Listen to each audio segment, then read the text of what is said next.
Epic has laid off 100 or so developers from their team because accordingly, the game that has brought the most revenue in what is Fortnite is no longer profitable. Yeah, let's talk about it. I got a short video from Drawn Out. Great channel, go follow him. Exploring what's going on with Epic and why Epic Games sucks and always has. That's the title of the video. Yes, I know, I'm not wearing a hat today. Growing out my hair again, broken femur. Yeah, other than that, I guess we'll get started. Oh!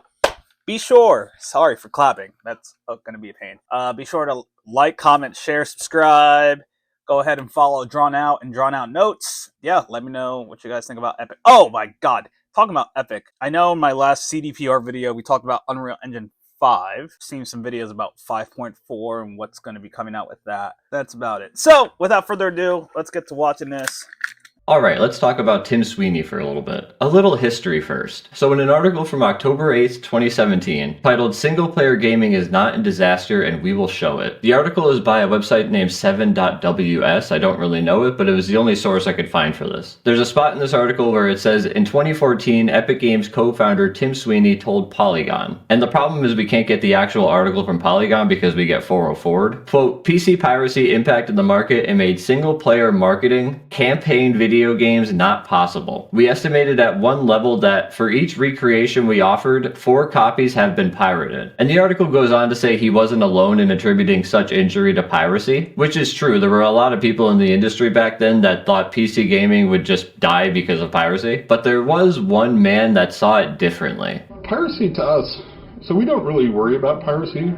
You know, when we think, you know, when you look at the top 10 issues on our list at any given point in time, piracy is almost never, you know, something that's on that list. And the reason that we think that we don't have issues with piracy is that there's misconceptions in the industry about what piracy is, right? You know, there's assumption that what is piracy? Piracy is about people who want to steal stuff from you, right? That they don't want to pay any money and they want to get your content. But when you look at the fact that these people have, you know, $2,000 PCs and you know they're spending $50 a month US more on their internet connections, clearly they're willing to spend money.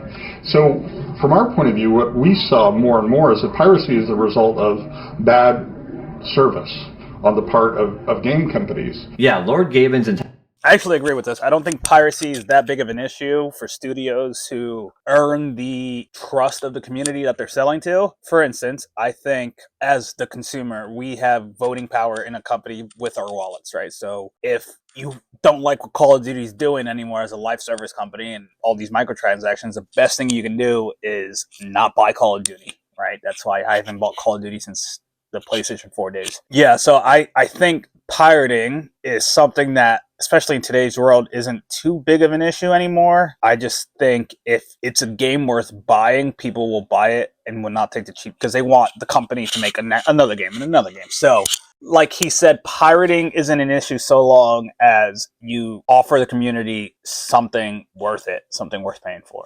Entire point is that piracy is a service problem. He just means that we needed a platform like Steam that was safe and reliable. And what's funny is that in 2019, after Fortnite's success and while Tim was really trying to push the Epic Games Store, he tweeted that he used to pirate Apple games in the 1980s. First of all, just a weird thing to admit, so you were the problem that you were bitching about. But he goes on to say, I believe Gabe Newell was right, that piracy is mainly a symptom of poor distribution. Now gamers have access to better consumer distribution than ever before, and that masks some serious economic inefficiencies for creators. It's important to mention here that by creators he means developers, not like YouTube or Twitch creators. And Tim really tried building this image that he cares so much for developers, because he really thought that it would make a lot of them abandon Steam and just go to Epic Games Store. That mask obviously came off in 2023 with the layoffs at Epic. This is from an article they posted on their website. They laid off about 830 employees, but don't worry, about 2/3 of the layoffs were in teams outside of core development, so fuck those people, right Tim? They even said would there be more layoffs and answered resoundingly no. They said these changes financially stabilize the business. And the entire goal of this process was to make our cost structure more sustainable, and we believe we have achieved this. Which is funny because in 2026 they posted today's layoffs. Again, this is what happens when companies are so in the moment and so worried about not saying the wrong thing that they catch themselves saying the wrong thing in the future. That was actually good. I needed that. I'm actually tearing out. That was a really good laugh. It was a really good laugh. Yeah, I think it's either 100 or 1,000. I couldn't remember exactly the number, but let's find out. Where they announced that they were laying off over 1,000 Epic employees. Now I get these are about 2.5 years apart, but they said no. They go on to say, "I'm sorry we're here again. The downturn in Fortnite engagement that started in 2025 means we're spending significantly more than we're making, and we have to make major cuts to keep the company funded." It's weird that they're saying that there's less engagement because I believe in and again, Epic is a private company, so they don't divulge their income statements. A lot of analysts have speculated and have come to a roundabout number on how much Epic has been bringing in and how much Fortnite has been bringing in. And last year alone, they estimate about $6 billion with a B. Billion with a B. 6 of those, okay? Off of Fortnite alone. That doesn't include Unreal Engine 5. That doesn't include their Epic Game Store's income, whatever nonsense that counts for. Now, again, I don't know how much it costs to keep Fortnite up and running. I think they're at the point now where, like Roblox, they're having creators, and this time I do mean in the sense of streamers and YouTubers, do a lot of the heavy lifting for them, where these people are creating content within the game and they're getting paid by Epic to do that, but it's keeping engagement up. I just think that for a game that makes $6 billion, to put that in context, in the lifetime of GTA 5 Online, I think GTA 5 Online has only brought in $8 billion,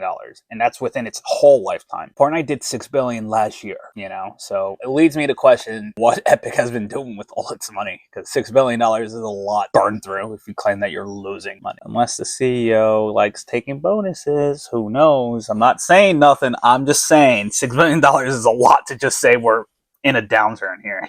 Absolute bullshit. There is absolutely no way that Epic is just spending more than they're making. If they are, then they're somehow acting like a tech startup, which is a total failure at the top level. It is just absolutely impossible to imagine that they are spending more than they're making. Fortnite is apparently the 4th biggest game in the world right now. I know for 100% fact that they're not spending more on Fortnite than they're making in microtransactions, so they'd have to be absolutely blowing money elsewhere. Who knows, maybe in all those Apple lawsuits. But this also comes weeks after they increased the price of V-Bucks. And this is literally what they said. The cost of running Fortnite has gone up a lot, so we're raising the prices to help pay the bills. How the fuck has it gone up a lot? What are you talking about? This is development on your game. You're not doing some crazy updates that you weren't doing before that would cost all this money. So where could it possibly be going? Another reason why I hate Epic that you might have heard me mention before, they bought Psyonix, who owns Rocket League, in 2019. They created Rocket Racing, which was a new mode with Rocket League cars, but they would race obviously. And they added it to Fortnite. So they made a new Rocket League mode, but they added it to Fortnite. They are tier 1 shitters. I love this tweet from Tim. He said, "I think platform companies should state their principles upfront and stick to them. The problem is in acquiring a large user base, then transitioning them from generous principles that users assumed were permanent to greedy new principles. It's ultimately a bait and switch." And it's really funny if you break this down, because they acquired a large user base with Rocket League. They then removed player trading, which is perfect for transitioning from generous principles that users assumed were permanent, and they made you fully rely on the item shop, which is the greedy new principle. Definitely a bait and switch, Tim. Seriously, this guy is a piece of shit. But yeah, thanks for watching. Leave a like if you enjoyed, subscribe for quick gaming news videos that don't waste your time, and have a good day.